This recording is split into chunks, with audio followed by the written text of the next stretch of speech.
Las enfermedades mitocondriales pueden afectar de manera sistémica u orgánica a los pacientes.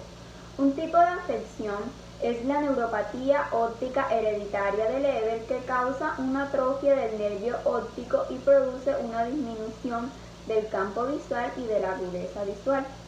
En ocasiones, esta enfermedad no presenta hallazgos significativos en el fondo del ojo y es necesario que se haga una exploración lo más completa posible para encontrar el problema. La neuropatía óptica hereditaria de Leber es una enfermedad de transmisión materna que fue descrita por primera vez en 1871 por Theodor Leber. Es un trastorno que se caracteriza por la pérdida de la visión central de manera bilateral, indolora, aguda, que conduce a una atrofia óptica grave altamente invasible para los pacientes. Esta es causada por mutaciones puntuales en el ADN mitocondrial, por lo que predominan en el sexo masculino. Su diagnóstico definitivo está dado por estudios moleculares y el tratamiento es principalmente sintomático. Antecedentes. En 1988, Alfred Wallace y otros identificaron por primera vez el primer punto de mutación en el ADN mitocondrial, ligado a una enfermedad hereditaria, que describieron la sustitución de un simple nucleótido adenina por guanina en la posición 11 del ADN mitocondrial del complejo de la cadena respiratoria. Es por eso que una enfermedad mitocondrial puede ser debida tanto a un fallo en el genoma mitocondrial como en el nuclear. Las enfermedades mitocondriales hereditarias serán, por lo tanto, maternas si el defecto genético se encuentra en el genoma mitocondrial, mientras que se denominarán mendelianas cuando el defecto genético se encuentre en el genoma nuclear. En consecuencia, con el ADN mitocondrial de un niño con mutaciones se hereda exclusivamente de la madre. Los estudios han aportado pruebas convincentes de que el tabaquismo excesivo y el consumo excesivo del alcohol podrían conducir la pérdida visual en los portadores de mutaciones de la neuropatía óptica de Leber, y se ha descrito una asociación con diferencias hormonales, especialmente con mayores niveles de estrógeno circulantes en las mujeres. La neuropatía óptica hereditaria de Leber está dada por mutaciones que se producen en el ADN mitocondrial. En esta enfermedad se presentan 3 mutaciones puntuales. Todos los casos clínicamente descritos tienen un patrón hereditario materno. Una mujer portadora de un determinado rasgo genético va a transmitirlo a toda su descendencia, pero solo las mujeres podrán seguir transmitiendo ese mismo rasgo a las subsiguientes generaciones. Aunque un hombre y una mujer contribuyen por igual a la formación del núcleo de un cigoto, el citoplasma del cigoto proviene enteramente del núcleo, puesto que las mitocondrias son los únicos orgánulos en los que se encuentra material genético extracelular. Una enfermedad transmitida por herencia materna indica que la transmisión de dicha enfermedad se ha producido a través del ADN mitocondrial. Las enfermedades mitocondriales hereditarias serán, por lo tanto, maternas si el defecto genético se encuentra en el genoma mitocondrial, mientras que se denominarán mendelianas cuando el defecto genético se encuentre en el genoma nuclear. En consecuencia, el ADN mitocondrial de un niño con mutaciones se heredará exclusivamente de la madre. Los estudios han aportado pruebas convincentes de que el tabaquismo excesivo y el consumo excesivo de alcohol podrían conducir a la pérdida visual en los portadores de mutaciones de neuropatía óptica de Leber. La pérdida de la visión normalmente comienza de forma indolora y afectando solo a uno de los ojos.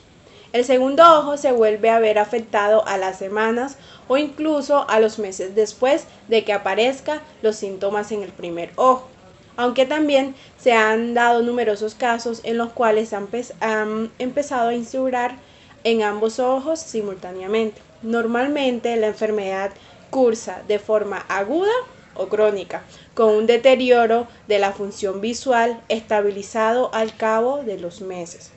En la fase aguda, aquí los portadores de la neuropatía óptica hereditaria de Leber permanecen asintomáticos hasta que comienzan a experimentar visión borrosa o nublada en uno de los ojos. En la mayoría de los casos, la disfunción visual es bilateral, de manera que el otro ojo va a comenzar a verse afectado simultáneamente, con una diferencia de 8 semanas entre la afectación de un ojo y el otro.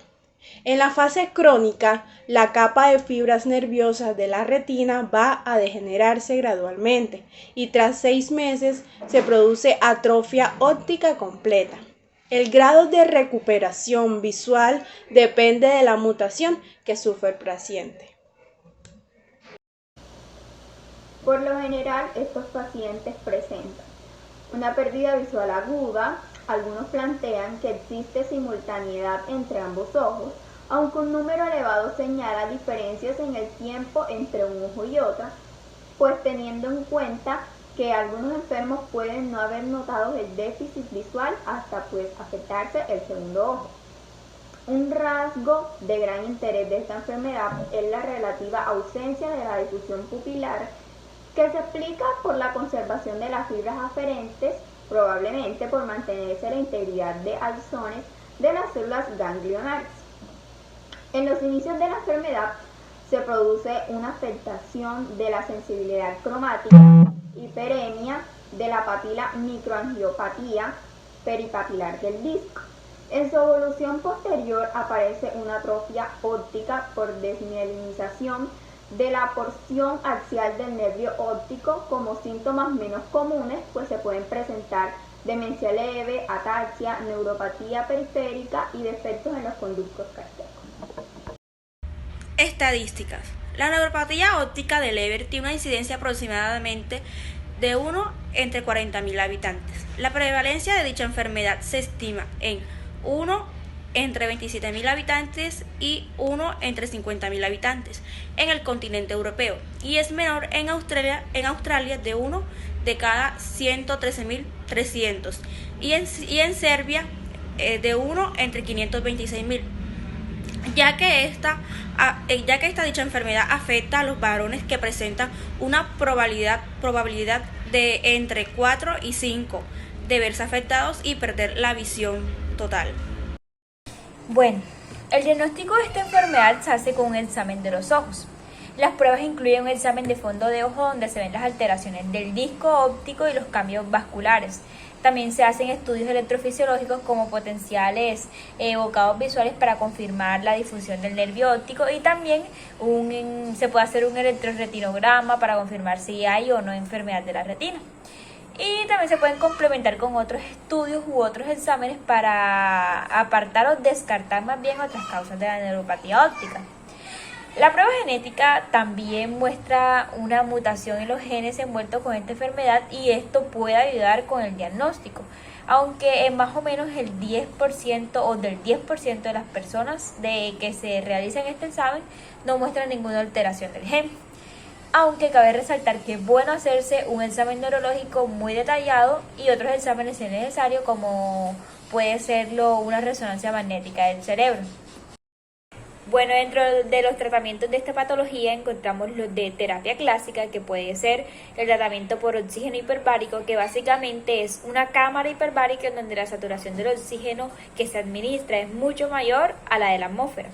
Lo que se pretende con este tratamiento básicamente es aportar una mayor cantidad de oxígeno a las células ganglionares que se encuentran en la retina durante la fase aguda de la neuropatía óptica hereditaria de Leber.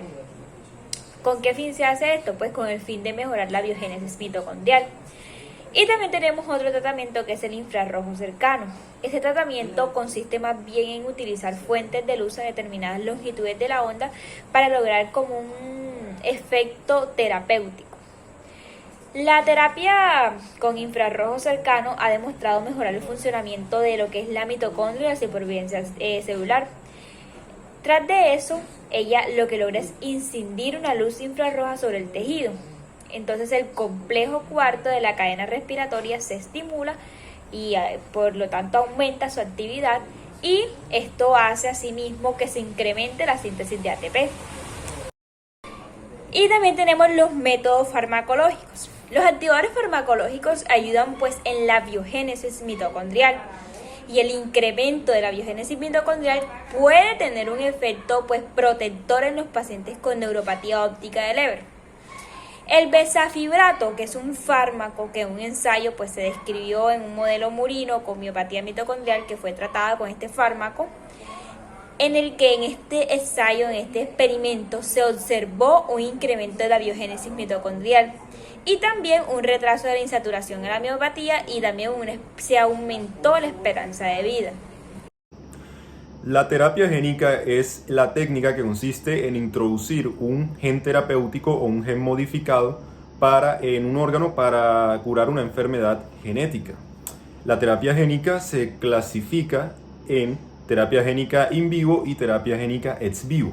La terapia génica in vivo consiste en introducir directamente el gen modificado dentro del órgano afectado, mientras que la terapia génica ex vivo consiste primero en extraer una célula diana del órgano afectado y dentro de un medio de cultivo introducir el gen modificado dentro de la célula para posteriormente introducir la célula modificada en el órgano afectado. Para la neuropatía óptica hereditaria de Leber se utiliza la terapia génica in vivo, como vamos a ver más adelante. ¿Qué pasa? El doctor Patrick Juweiman de la Universidad de Cambridge, el doctor José Alain de la Universidad de Pittsburgh y el Instituto de la Visión de París ya hicieron un resultado con la terapia génica para la neuropatía óptica de Leber. Lo que hicieron fue que inyectaron en la parte posterior del cuerpo vítreo del ojo un vector viral con ADN complementario. El vector viral lleva por nombre RAAV2 2ND4. Este vector viral lo introdujeron en 37 pacientes, dando como resultado una mejora de la visión en estos pacientes. Y lo más sorprendente de todo fue que al inyectarlo en un ojo afectado, el otro ojo afectado también se sanó. Ahora, la explicación de esto es básicamente porque este vector viral RAAV2-2ND4 reemplaza el gen MTND4 que afecta a las células ganglionares. El reemplazo de este gen afectado obviamente revitalizaría las células ganglionares del ojo. Obviamente este gen MTND4, como afecta a esas células ganglionares, al ser reemplazado mejora la visión. Ahora, el por qué al inyectar este vector viral en un solo ojo también resultó que el otro ojo se sanó, es porque como el vector viral es un agente que transfiere ADN de un lado a otro, al inyectar el vector viral en un ojo afectado, enseguida el vector viral transfirió ese gen modificado, ese vector viral, al otro ojo. Entonces, así se explica el resultado de este experimento. Bueno, ahora vamos a explicar el caso clínico de la neuropatía óptica de Leber. Nosotros escogimos el siguiente caso clínico que nos dice que un varón de 18 años de edad presenta pérdida progresiva de la visión en el ojo derecho de 3 semanas de evolución. Le hicieron resonancia magnética cerebral, en donde se evidencian múltiples lesiones hipertensas de la sustancia blanca periventricular y subcortical, como se ven en la diapositiva. Y los potenciales evocados visuales manifiestan neuropatía óptica bilateral leve en el ojo izquierdo y grave en el ojo derecho. ¿Qué pasa? Al paciente aquí le hicieron un examen que consiste en que se le pone enfrente de una pantalla donde hay un tablero de ajedrez.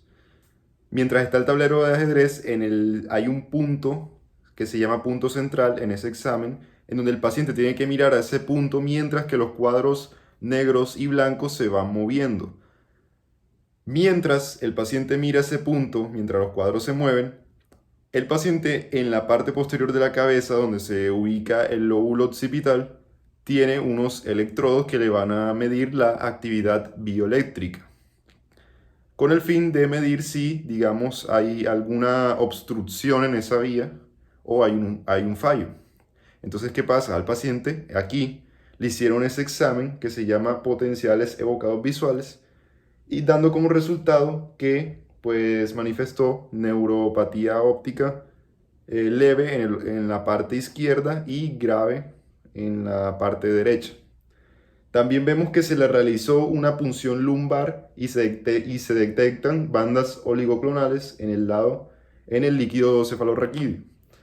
Las bandas oligoclonales son unas proteínas que son de tipo inmunoglobulinas, que su presencia en el líquido cefalorraquídeo nos quiere decir que hay una inflamación en el sistema nervioso central. Es decir, si sumamos este diagnóstico con el primero de los potenciales evocados visuales más ya vamos viendo que el paciente tiene algo extraño. Ahora, también vemos que en las semanas siguientes continúa el empeoramiento de la visión bilateral y muestra vasos hialinizados en la papila. Es decir, que en la papila se ven que sus vasos sanguíneos se encuentran como con un tejido transparente, por así decirlo. También vemos que en un electroretinograma muestra una amplitud en las ondas O1, O2 y O3 disminuidas. ¿Qué pasa? La amplitud normal en las ondas O1, O2 y O3 en la 1 es de 19,3, en la O2 es de 19,2 y en la O3 es de 30,9. Entonces, si está por debajo de esos intervalos normales, quiere decir que en general la amplitud está disminuida. Y de paso también al paciente se le realizó un estudio genético por cariotipo mediante un análisis de sangre, donde mostró una mutación evidentemente en el gen MTD4 y en el gen MTCYB, que una mutación en esos genes nos quiere decir que, en conclusión, el paciente tiene neuropatía óptica de Leber.